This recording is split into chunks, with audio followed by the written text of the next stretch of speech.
R.M.S. Queen Mary, not that one, construction began in December 1930 on the River Clyde by the John Brown and Company shipyard at Clydebank in Scotland. Work was halted in December 1931 due to the Great Depression, and Cunard applied to the British government for a loan to complete 534 or Queen Mary. The loan was granted with enough money to complete the unfinished ship and also to build a running mate with the intention to provide a two-ship weekly service to New York. One condition of the loan was that Cunard merge with the White Star Line, another struggling British shipping company, which was Cunard's chief British rival at the time and which had already been forced by the Depression to cancel construction of its Oceanic. Todo peinado porque no me dio tiempo nada ponerme la chancla y el bañador. Voy a la playa, había subido la marea. Eso.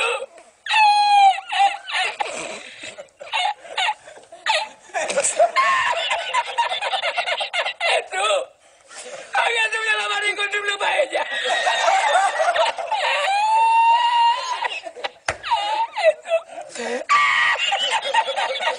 Y la encontré porque estaba la paellera agarrada metida entre las piedras de Chipiona del faro. Y cuando entro en el restaurante me ve. Both lines agreed and the merger was completed on the 10th of May 1934. Work on Queen Mary resumed immediately and she was launched on the 26th of September 1934. Much of the ship's interior was designed and constructed by Bromsgrove Guild.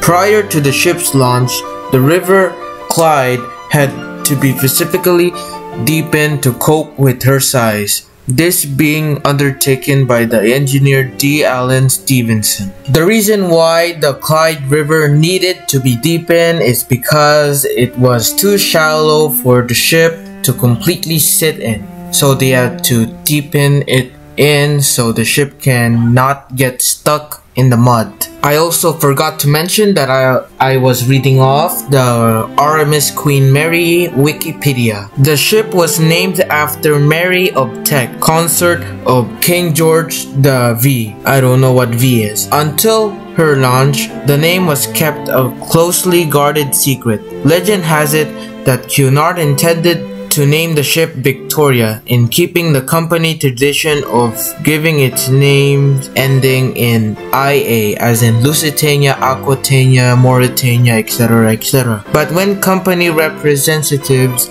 asked the king's permission to name the ocean liner after Britain's greatest queen, he said his wife, Mary of Teck, would be delighted.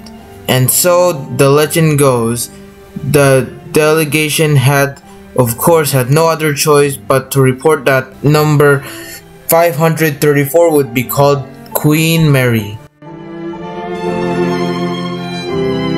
When she sailed on her maiden voyage from Southampton on the 27th of May 1936, she was commanded by Sir Edgar Britton, who had been the master design for Cunard White Star, whilst the ship was under construction at the John Brown shipyard. Queen Mary measured 80,774 gross registered tons, or GRT. Her rival, Normandy, which originally measured 79,280 gross registered tons, or GRT, had been modified the preceding winter to increase her size to 83,243 GRT. Queen Mary sailed at her high speed for most of her voyage to New York until very heavy fog forced the reduction of speed on the final day of the crossing, arriving in New York Harbor on the 1st of June 1936. In August 1936, Queen Mary captured the Blue Ribbon from Normandy with average speeds of 30.14 knots or 55 kilometers an hour. York, or 34.68 mph westbound and 30.63 knots, 56 km/h, or 35.25 mph eastbound. Normandy was refitted a new set of propellers in 1937 and reclaimed the honor, but in 1938, Queen Mary took back the blue ribbon in both directions, with average speeds of 30.99 knots westbound and 31.69 knots eastbound, records which stood until lost to the United States in 1952, which I made a video of. Queen Mary had a lot of stuff on board, including 2 swimming pools, beauty salons, libraries,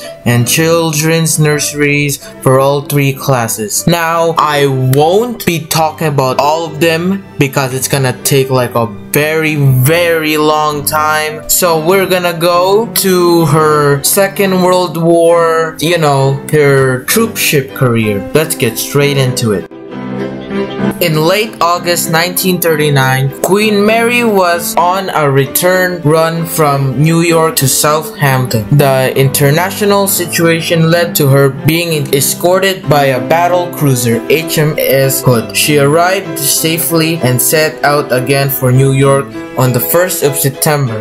By the time she arrived, war had been declared, and she was ordered to remain in port alongside Normandy until further notice. In March 1940, Queen Mary and Normandy were joined in New York by Queen Mary's new running mate, Queen Elizabeth, fresh from her secret dash from Clydebank. It was also around this time when they were finally converted into troop ships, and they were also painted gray, so that's pretty cool. She also broke a world record, and still a standing record, for most passengers ever transported on one vessel. From 8th to 14th of December 1942, Queen Mary carried 10,383 soldiers and 950 crew, total 11,339. During this trip, while 700 miles or 1,100 kilometers from Scotland during a gale, she was suddenly hit broadside by a rogue wave that might have reached a height of 28 meters or 92 feet. She also went on a rampage on destroying several boats and some U-boats, but hey,